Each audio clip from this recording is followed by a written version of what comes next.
টাকা দিয়ে সুখ কিনাও যায় না, সুখ কিনতে হয় মন দিয়া।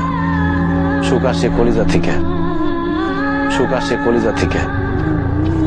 আমরা সারা জীবন শুধু নকল জিনিসের পিছনে ছুটি, আল্লাহর দেওয়া সূর্যটা বাদ দিয়া আমরা ঝাড়বাতির পিছনে দৌড়াই।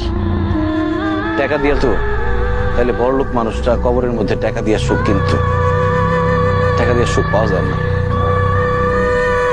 তুমি যদি আমার সাথে থাকতা, আমি হয়তো তোমার টাকা পয়সা, বাড়ি গাড়ি, স্বর্ণ অলংকার কিছুই দিতে পারতাম না, কিন্তু তোমার আমি মাথায় তুলে রাখতাম, পাখির মতো বুকের মধ্যে জড়ায় রাখতাম। সেটা আমি পারি নাই, তুমি আমার সেই সুযোগ দাও নাই। তুমি আমার ছেলে চলে যাওয়ার পর কটা রাত যে আমি ঘুমাইতে পারি নাই, সেটা শুধু আমি জানি আর আমার আল্লাহ জানে।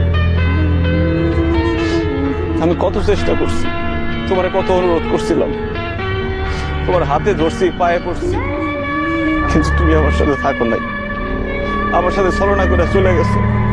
তুমি আমার জীবনটা আগুনে পুড়া কয়লা বানায় ফেলাইছিলে। তোমার মতো মেয়েদের জন্য হাজার হাজার ছেলেরা জীবন্ত লাশ হয়ে ঘুরে বেড়ায়। আমার আল্লাহ আমার বাঁচাইতেছে। তখন আমার জীবনে আসছে আয়েশা।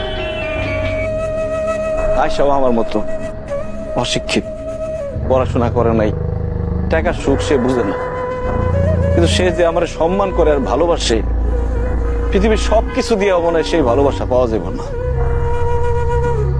আমি আলহামদুলিল্লাহ ভালো আছি, দোয়া করি তুমিও ভালো থাকো।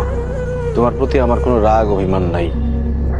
তুমি তোমার ভুল বুঝতে পারছো, আল্লাহর কাছে মাপ চাও, আল্লাহ সুখ দিতে পারে। ভালো থেকো।